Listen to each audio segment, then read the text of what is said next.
ನಮಗೆ ಕುಡಿಲಿಕ್ಕೆ ನೀರಿಗೆ ಏನೂ ತೊಂದರೆ ಇಲ್ಲ. ತೆಲಂಗಾಣ ನೀರು ಬಿಟ್ಟಿದ್ದಕ್ಕೂ ಅದಕ್ಕೂ ಸಂಬಂಧ ಇಲ್ಲ. 1 TMCಗೆ ಏನು ಭಾಳ ಡಿಫ್ರೆನ್ಸ್ ಆಗೋಲ್ಲ. ಯಾಕಂದರೆ ಕುಡಿಯೋಕ್ಕೆ ಬೇಕಾದಾಗ ನಾವು ಈಗ ಎಲ್ಲ ಕಡೆಯೂ ಕೂಡ ಮಲ್ಟಿ ವಿಲೇಜ್ ಸ್ಕೀಮ್ಸ್ಗೂ ಮನೆತನ ನೀರು ಕೊಡ್ತಾರೆ, ಈಗೂ ನೀರು ಕೊಡ್ತಾಯಿದ್ದೀವಿ. ಲೈವ್ ಸ್ಟೋರೇಜ್ನೇ ಉತ್ತರಿಸ್ ನಮ್ಮ ಕಡೆ ಇದೆ. ಪ್ರಸಕ್ತ ಬಂದರೆ ನಮಗೆ ಕುಡಿಯೋಕ್ಕೆ ನಾವು ಡೆಡ್ ಸ್ಟೋರೇಜ್ಗೂ ಹೋಗ್ಬೋದು. ಹೀಗಾಗಿ ಅದು ಯಾವುದೂ ಸಮಸ್ಯೆ ಇಲ್ಲ.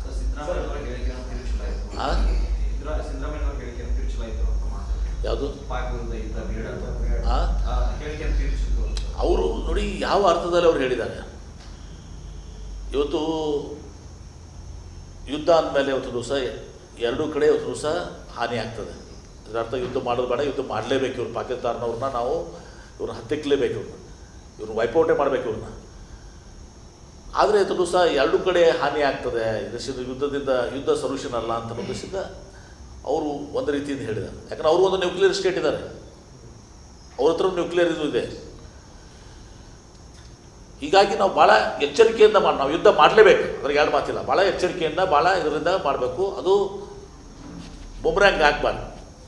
ಆದರೆ ಇದನ್ನು ಅವ್ರ ಮೇಲೆ ಇದು ಹಿಂದೆ ಇಂದಿರಾ ಗಾಂಧಿಯವರು ಯಾವ ರೀತಿ ಮಾಡಿದರು ಆ ರೀತಿ ನರೇಂದ್ರ ಮೋದಿಯವರು ಕೂಡ ಎಲ್ಲ ವಿಶ್ವಾಸಕ್ಕೆ ಇಟ್ಕೊಂಡು ಎಲ್ಲ ಆಯಾಮಗಳು ಇಟ್ಕೊಂಡು ನಮ್ಮ ದೇಶಕ್ಕೇನು ಹಾನಿ ಆಗಬಾರ್ದು, ನಮ್ಮ ಜನರಿಗೇನು ಹಾನಿ ಆಗಬಾರ್ದು, ಆ ರೀತಿ ಒಂದು ದಿವಸ ಅವ್ರ ಮೇಲೆ ಸ್ಟ್ರೈಕ್ ಆಗಲೇಬೇಕು. ಹಿಂದಕ್ಕೆ ಬಾಲಾಕೋಟ್ ಆಗಿದೆ, ಇದು ಆಗಿದೆ, ಅವೆಲ್ಲ ಆಗಿದಾವೆ, ಸ್ಟ್ರೈಕ್ಸ್ ಅನೇಕ ಆಗಿದಾವೆ. ಮತ್ತು ಇದು ಮೊದಲೇ ಬಾರಿ ಅಲ್ಲ. ಇದು ಮುಂಬೈನಲ್ಲಿ ದಾಳಿ ಮಾಡಿದರು, ಈ ಹೇಡಿ ಕೃತ್ಯನ. ಅಮೇರಿಕಾದಲ್ಲಿಯೂ ಕೂಡ ಮಾಡಿದರು, ಮನೆ ಪುಲ್ವಾಮ ಮಾಡಿದರು. ಇವ್ರಿಗೆ ಈ ಪಾಕಿಸ್ತಾನ ತಕ್ಕ ಒಂದು ಶಾಸ್ತಿಯನ್ನು ಕೊಡಬೇಕು. ಇಂದಲೇ ನಾವು ಯುದ್ಧಕ್ಕೆ ತಯಾರಿ ಆಗಲೇಬೇಕು, ನಾವು ಯುದ್ಧ ಮಾಡಲೇಬೇಕು. ಆದರೆ ನಾವು ಭಾಳಷ್ಟು ಎಚ್ಚರಿಕೆಯಿಂದ, ಭಾಳಷ್ಟು ಶಿಸ್ತಿನಿಂದ, ಭಾಳಷ್ಟು ಪರಿಣಾಮಕಾರಿಯಾಗಿ ನಾವು ಎಲ್ಲ ಆಯಾಮಗಳನ್ನ ಇದು ಮಾಡಿಕೊಂಡು ಅವ್ರನ್ನ ಸದೆ ಬಿಡಬೇಕು.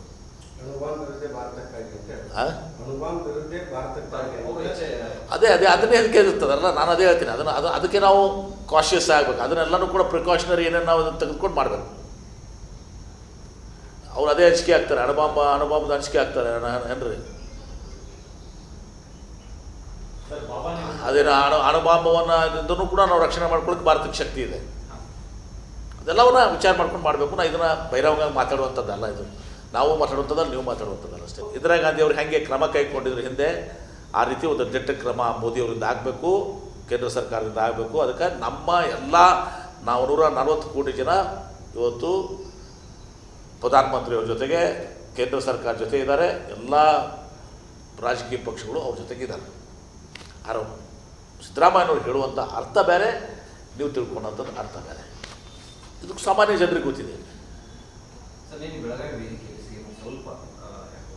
ಅಲ್ಲಿ ಗಲಾಟೆ ಆಯ್ತು ರೀ, ಏನು ಸುಮ್ಮನೆ ಸಣ್ಣ ಇನ್ಸಿಡೆಂಟ್ ಗಲಾಟೆ ಆಯಿತು. ಗಲಾಟೆ ಯಾವ ಒಂದು ಬರೀ ಅದು ಮಾಡಿದಾರೆ, ಅವ್ರು ಹೆಂಗೆ ಒಳಗಡೆ ಹೆಂಗೆ ಬಂದರು ಅಂತ ಯಾರೋ ಒಂದು ಕಾರ್ಯಕ್ರಮ ನಡೆದಾಗ ಹಂಗೆ ಬರುತ್ತಪ್ಪ. ಹಾಗೆ ನಾವು ಡಿಸ್ಟರ್ಬ್ ಮಾಡ್ತೀವಪ್ಪ. ನಮ್ಮ BJP ಕಾರ್ಯಕ್ರಮ ಮಾಡಿ ನೋಡೋಣ, ರಾಜ್ಯ ತುಂಬ ಕಾಂಗ್ರೆಸ್ನವ್ರು ನಾವು ಒಳಗಡೆ ಹೋಗಿ ಗಲಾಟೆ ಮಾಡ್ತೀವಿ, ಕಾರ್ಯಕ್ರಮ ಮಾಡೋಕ್ಕೆ ಬಿಡಲ್ಲ. ಅಂದರೆ ನಮ್ಮದು ಸರ್ಕಾರ ಇದೆ, ನಾವು ಬೇಕಾದಷ್ಟು ಮಾಡ್ಬೋದು. ಹೆಣ್ಮಕ್ಳನ್ನ ಕಳಿಸಿ ಅಲ್ಲಿ ಗಲಾಟೆ ಮಾಡಿಸುವಂಥದ್ದು ಏನಿದೆ ಅಲ್ಲಿ? ಅದಕ್ಕೆ ಅವರು ಯಾರೋ SP ಅಂತೇಳಿ ಕೇಳಿ ಅವರು ಇದು ಮಾಡಿದ್ರು, ಕೈ ಮಾಡಿದ್ರು. ಹಿಂಗೆ ನಾನೇ ಇದ್ದೇನೆ, ನಾನೇ ಸುಜಯವ್ರು ನನಗೆ ಹೇಳಿದ್ರು, ಹೋಗಿ CM ಅವ್ರು ಮಾತಾಡಕ್ಕೆ ಹೇಳ್ರಿ, ಇಲ್ಲಿ ಬಿಟ್ಬಿಡು ಅಂತ ಹೇಳಿ ಮಾತಾಡಕ್ಕೆ ಹೇಳಿ. ಅದನ್ನು ಹೊಡ್ಯಾಕೆ ಹೋಗ್ಯಾರ ಅಂತ ಹೇಳಿ ಇವತ್ತು ಹಾಕಿದ್ದೀವಿ. ಕೈ ಎತ್ತಿದ ಅಂದರೆ ಹಿಂಗೆ ಮಾಡಿ ಯಾರೋ ಅನ್ನೋದು ಹಿಂಗೆ ಹೊಡಿಲಿಕ್ಕೆ ಎತ್ತಿಲ್ಲ, ಯಾರೋ ಅನ್ನೋದು ಕೇಳ್ತಿದ್ದಾರೆ. ಹಾಂ ಇರಲಿ, ಮತ್ತು ಅದಕ್ಕೆ ತಪ್ಪಲ್ಲ. ಹೆಂಗೆ ಬರ್ತಾರೆ ಒಳಗಡೆ? ಎಷ್ಟು ಧೈರ್ಯ ಅವ್ರಿಗೆ? ಒಂದು ಕಾರ್ಯಕ್ರಮ, ಕಾಂಗ್ರೆಸ್ ಕಾರ್ಯಕ್ರಮ ನಡೆದಾಗ, ಈಗ ನಾಳೆ ನರೇಂದ್ರ ಮೋದಿ ಅವ್ರದ್ದೊಂದು ಕಾರ್ಯಕ್ರಮ ನಡೆದಿರ್ತದೆ, ಅವಾಗ ನಾವೊಂದು 50 ಮಂದಿ ಒಳಗಡೆ ಹೋಗಿ ದಾಳಿ ಮಾಡಿದ್ರೆ ಸರಿನಾ? ನಿಮ್ಮ ಕಾರ್ಯಕ್ರಮ ನೀವು ಮಾಡ್ಕೊಡಿ, ನಮ್ಮ ಕಾರ್ಯಕ್ರಮ ನಾವು ಮಾಡ್ಕೋತೀವಿ. ಬರಲ್ವ ನಮಗೂ? ಬಡ ಸಣ್ಣತನದ ಕೆಲಸ, ಚಿಲ್ಲರೆ ಕೆಲಸ ಅದು. ಹೆಣ್ಮಕ್ಳನ್ನ ಉಪೇಕ್ಷಿಸಿ ಮಾಡುವಂಥದ್ದು. ಗಂಡಸರು ಇರಲಿಲ್ವಾ? ಬರಬೇಕಾಗಿತ್ತು.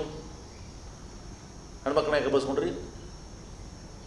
ಕುಂದಾಪುರ ಮಾಡ್ತಾಯಿದ್ದೀವಿ, ನೆಕ್ಸ್ಟ್ ಅದನ್ನು ತೊಗೊಳ್ತೀವಿ. ಯಾಕಂದ್ರೆ ಅಲ್ಲಿನೂ ಕೂಡ ಭಾಳ ಒಂದು ಗರಸ್ ಭೂಮಿ ಅದ, ನೀರಿನ ಒಂದು ಸ್ವಲ್ಪ ಇದನ್ನು ಭಾಳ ಇದು ಮಾಡಬೇಕಾಗ್ತದೆ. ಹಂತವಾಗಿ 100 acres 50 ಪ್ರಾಪರ್ಟಿ 2,000 ಎಕರೆ ಇದೆ, ರೆವೆನ್ಯೂ ಲ್ಯಾಂಡ್ 2,000 ಎಕರೆ ಇದೆ. ಅದು ಹಂತವಾಗಿ ನಾವು ಇದು ಮಾಡ್ತಾಯಿದ್ದೀವಿ. ಈಗ ಅದಕ್ಕಿಂತ ಮುಂಚೆ 2 ಸ್ಟೋರೇಜ್ ಮಾಡ್ತಾಯಿದ್ದೀವಿ. ಈಗ ಅದೇ ಮುಂದೆ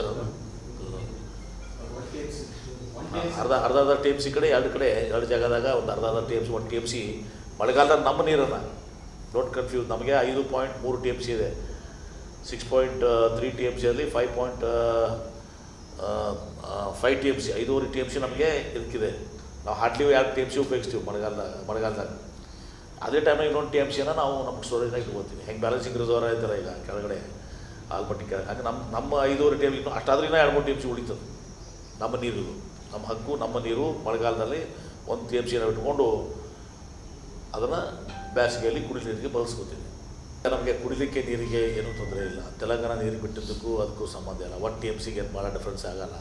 ಯಾಕಂದರೆ ಕುಡಿಯೋಕ್ಕೆ ಬೇಕಾದಾಗ ನಾವು ಈಗ ಎಲ್ಲ ಕಡೆನೂ ಕೂಡ ಮಲ್ಟಿ ವಿಲೇಜ್ ಸ್ಕೀಮ್ಸ್ಗೂ ಮನೆತನ ನೀರು ಕೊಡ್ತಾ, ಈಗೂ ನೀರು ಕೊಡ್ತಾಯಿದ್ದೀವಿ.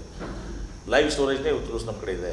ಪ್ರಸಕ್ತ ಬಂದರೆ ನಮಗೆ ಕುಡಿಯೋಕ್ಕೆ ನಾವು ಡೆಡ್ ಸ್ಟೋರೇಜ್ಗೂ ಹೋಗ್ಬೋದು. ಹೀಗಾಗಿ ಅದು ಯಾವುದೂ ಸಮಸ್ಯೆ ಇಲ್ಲ.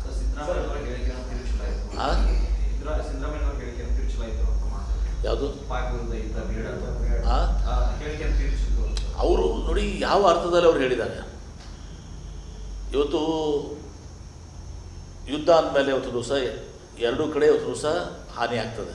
ಇದರ ಅರ್ಥ ಯುದ್ಧ ಮಾಡೋದು ಬೇಡ, ಯುದ್ಧ ಮಾಡಲೇಬೇಕು. ಇವ್ರು ಪಾಕಿಸ್ತಾನವ್ರನ್ನ ನಾವು ಇವ್ರನ್ನ ಹತ್ತಿಕ್ಕಲೇಬೇಕು, ಇವ್ರನ್ನ ವೈಪೌಟೇ ಮಾಡಬೇಕು ಇವ್ರನ್ನ. ಆದರೆ ಇವತ್ತು ದಿವಸ ಎರಡೂ ಕಡೆ ಹಾನಿ ಆಗ್ತದೆ, ಯುದ್ಧ ಸೊಲ್ಯೂಷನ್ ಅಲ್ಲ ಅಂತ ಉದ್ದೇಶದಿಂದ ಅವರು ಒಂದು ರೀತಿಯಿಂದ ಹೇಳಿದ್ದಾರೆ. ಯಾಕಂದ್ರೆ ಅವರು ಒಂದು ನ್ಯೂಕ್ಲಿಯರ್ ಸ್ಟೇಟ್ ಇದ್ದಾರೆ, ಅವ್ರ ಹತ್ರ ನ್ಯೂಕ್ಲಿಯರ್ ಇದು ಇದೆ. ಹೀಗಾಗಿ ನಾವು ಭಾಳ ಎಚ್ಚರಿಕೆಯಿಂದ ನಾವು ಯುದ್ಧ ಮಾಡಲೇಬೇಕು, ಅದ್ರಿಗೆ ಎರಡು ಮಾತಿಲ್ಲ. ಭಾಳ ಎಚ್ಚರಿಕೆಯಿಂದ ಭಾಳ ಇದರಿಂದ ಮಾಡಬೇಕು. ಅದು ಬುಮ್ರಾಂಗ್ ಆಗಬಾರ್ದು.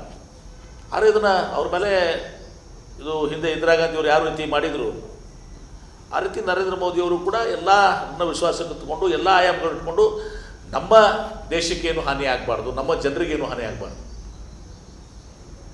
ಆ ರೀತಿ ಇವತ್ತು ದಿವಸ ಅವ್ರ ಮೇಲೆ ಸ್ಟ್ರೈಕ್ ಆಗಲೇಬೇಕು.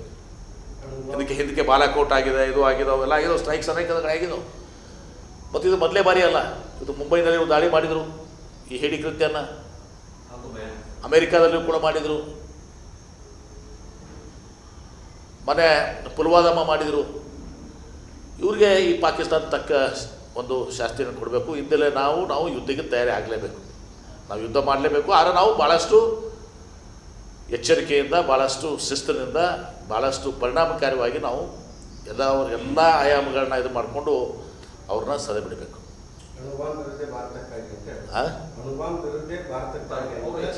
ಅದೇ ಅದನ್ನೇ ಅದಕ್ಕೆ ಇರ್ತದಲ್ಲ, ನಾನು ಅದೇ ಹೇಳ್ತೀನಿ. ಅದಕ್ಕೆ ನಾವು ಕಾಶಿಯಸ್ ಆಗಬೇಕು. ಅದನ್ನೆಲ್ಲನೂ ಕೂಡ ಪ್ರಿಕಾಷನರಿ ಏನೇನು ನಾವು ಅದನ್ನು ತೆಗೆದುಕೊಂಡು ಮಾಡಬೇಕು. ಅವ್ರು ಅದೇ ಹಂಚಿಕೆ ಆಗ್ತಾರೆ, ಅಣುಬಾಂಬದ ಹಂಚಿಕೆ ಆಗ್ತಾರೆ ಏನ್ರಿ. ಅದೇನು ಅಣುಬಾಂಬವನ್ನು ಕೂಡ ನಾವು ರಕ್ಷಣೆ ಮಾಡ್ಕೊಳ್ಳೋಕೆ ಭಾರತಕ್ಕೆ ಶಕ್ತಿ ಇದೆ. ಅದೆಲ್ಲವನ್ನ ವಿಚಾರ ಮಾಡ್ಕೊಂಡು ಮಾಡಬೇಕು. ನಾವು ಇದನ್ನು ಬಹಿರಂಗವಾಗಿ ಮಾತಾಡುವಂಥದ್ದಲ್ಲ, ಇದು ನಾವು ಮಾತಾಡುವಂಥದ್ದಲ್ಲ, ನೀವು ಮಾತಾಡುವಂಥದ್ದಲ್ಲ ಅಷ್ಟೇ. ಇಂದಿರಾ ಗಾಂಧಿ ಅವರು ಹೇಗೆ ಕ್ರಮ ಕೈಗೊಂಡಿದ್ರು ಹಿಂದೆ, ಆ ರೀತಿ ಒಂದು ದಿಟ್ಟ ಕ್ರಮ ಮೋದಿಯವರಿಂದ ಆಗಬೇಕು, ಕೇಂದ್ರ ಸರ್ಕಾರದಿಂದ ಆಗಬೇಕು. ಅದಕ್ಕೆ ನಮ್ಮ ಎಲ್ಲ 140 ಕೋಟಿ ಜನ ಇವತ್ತು ಪ್ರಧಾನಮಂತ್ರಿಯವ್ರ ಜೊತೆಗೆ, ಕೇಂದ್ರ ಸರ್ಕಾರ ಜೊತೆ ಇದ್ದಾರೆ. ಎಲ್ಲ ರಾಜಕೀಯ ಪಕ್ಷಗಳು ಅವ್ರ ಜೊತೆಗಿದ್ದಾರೆ.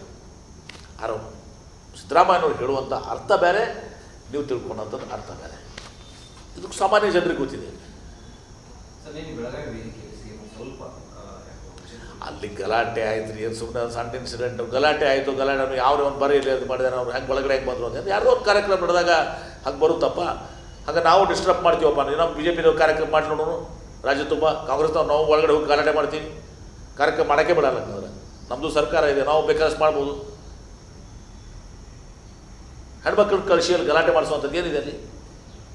ಅದಕ್ಕೆ ಅವರು ಯಾರೋ SP ಅಂತೇಳಿ ಕೇಳಿ ಅವರು ಇದು ಮಾಡಿದ್ರು, ಕೈ ಮಾಡಿದ್ರು. ಹಿಂಗೆ ನಾನೇ ಇದ್ದೇನೆ, ನಾನೇ ಸುಜಯವ್ರು ನನಗೆ ಹೇಳಿದ್ರು, ಹೋಗಿ CM ಅವ್ರು ಮಾತಾಡಕ್ಕೆ ಹೇಳಿ, ಇಲ್ಲಿ ಬಿಟ್ಬಿಡು ಅಂತ ಹೇಳಿ ಮಾತಾಡಕ್ಕೆ ಹೇಳಿ. ಅದನ್ನು ಹೊಡ್ಯಾಕೆ ಹೋಗ್ಯಾರ ಅಂತ ಹೇಳಿ ಇವತ್ತು ಹಾಕಿದ್ವಿ. ಕೈ ಎತ್ತಿದ ಅಂದರೆ ಹಿಂಗೆ ಮಾಡಿ ಯಾರೋ ಅನ್ನೋದು ಹಿಂಗೆ ಹೊಡಿಲಿಕ್ಕೆ ಎತ್ತಿಲ್ಲ, ಯಾರೋ ಅನ್ನೋದು ಕೇಳ್ತಿದ್ದಾರೆ. ಹಾಂ ಇರಲಿ. ಮತ್ತು ಅದಕ್ಕೆ ತಪ್ಪಲ್ಲ, ಹೆಂಗೆ ಬರ್ತಾರೆ ಒಳಗಡೆ? ಎಷ್ಟು ಧೈರ್ಯ ಅವ್ರಿಗೆ?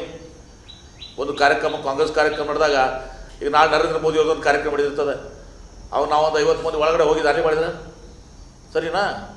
ನಿಮ್ಮ ಕಾರ್ಯಕ್ರಮ ನೀವು ಮಾಡ್ಕೊಡಿ, ನಮ್ಮ ಕಾರ್ಯಕ್ರಮ ನಾವು ಮಾಡ್ಕೋತೀವಿ. ಬರಲ್ವ ನಮಗೂ? ಬಡ ಸಣ್ಣತನದ ಕೆಲಸ, ಚಿಲ್ಲರೆ ಕೆಲಸ ಅದು. ಹೆಣ್ಮಕ್ಳನ್ನ ಉಪೇಕ್ಷಿಸಿ ಮಾಡುವಂಥದ್ದು. ಗಂಡಸರು ಇರಲಿಲ್ವಾ? ಬರಬೇಕಾಗಿತ್ತು. ಹೆಣ್ಮಕ್ಳನ್ನ ಯಾಕೆ ಬಸ್ಕೊಂಡ್ರಿ? ಮುಗ್ದಾಪುರ ಮಾಡ್ತಾಯಿದ್ದೀವಿ, ನೆಕ್ಸ್ಟ್ ಅದನ್ನು ತೊಗೊಳ್ತೀವಿ. ಯಾಕಂದ್ರೆ ಅಲ್ಲಿನೂ ಕೂಡ ಭಾಳ ಒಂದು ಗರಸು ಭೂಮಿ ಅದ, ನೀರಿನ ಒಂದು ಸ್ವಲ್ಪ ಇದನ್ನು ಭಾಳ ಇದು ಮಾಡಬೇಕಾಗ್ತದೆ. ಹಂತವಾಗಿ 100 ಎಕರ್ಸ್ 50 ಪ್ರಾಪರ್ಟಿ 2,000 ಎಕರೆ ಇದೆ, ರೆವೆನ್ಯೂ ಲ್ಯಾಂಡ್ 2,000 ಎಕರೆ ಇದೆ. ಅದು ಹಂತವಾಗಿ ನಾವು ಇದು ಮಾಡ್ತಾಯಿದ್ದೀವಿ. ಈಗ ಅದಕ್ಕಿಂತ ಮುಂಚೆ 2 ಸ್ಟೋರೇಜ್ ಮಾಡ್ತಾಯಿದ್ದೀವಿ. ಈಗ ಅದೇ ಮುಂತಾರೆ ಅರ್ಧ TMC ಕಡೆ 2 ಕಡೆ 2 ಜಾಗದಾಗ ಒಂದು ಅರ್ಧ TMC 1 TMC ಮಳೆಗಾಲದಾಗ ನಮ್ಮ ನೀರನ್ನು ಡೋಂಟ್ ಕನ್ಫ್ಯೂಸ್. ನಮಗೆ 5.3 TMC ಇದೆ. 6.3 TMC ಅಲ್ಲಿ 5.5 TMC 5.5 TMC ನಮಗೆ ಇದಕ್ಕಿದೆ. ನಾವು ಹಾರ್ಡ್ಲಿ 2 TMC ಉಪಯೋಗಿಸ್ತೀವಿ ಮಳೆಗಾಲದಾಗ. ಅದೇ ಟೈಮಿಗೆ ಇನ್ನೊಂದು TMCನ ನಾವು ನಮ್ಗೆ ಸ್ಟೋರೇಜ್ನಾಗ ಇಟ್ಕೊಳ್ತೀವಿ. ಹೆಂಗೆ ಬ್ಯಾಲೆನ್ಸಿಂಗ್ ರಿಸರ್ವರ್ ಐತಲ್ಲ ಈಗ ಕೆಳಗಡೆ ಆಲ್ಮಟ್ಟಿ ಕೆಳಗೆ, ಹಂಗೆ ನಮ್ಮ 5.5 TMC ಇನ್ನೂ ಅಷ್ಟಾದ್ರೂ 2-3 TMC ಉಳಿತದೆ. ನಮ್ಮ ನೀರು, ನಮ್ಮ ಹಕ್ಕು, ನಮ್ಮ ನೀರು. ಮಳೆಗಾಲದಲ್ಲಿ 1 TMCನ ಇಟ್ಕೊಂಡು ಅದನ್ನು ಬೇಸಿಗೆಯಲ್ಲಿ ಕುಡಿಲಿಕ್ಕೆ ಬಳಸ್ಕೊತೀವಿ.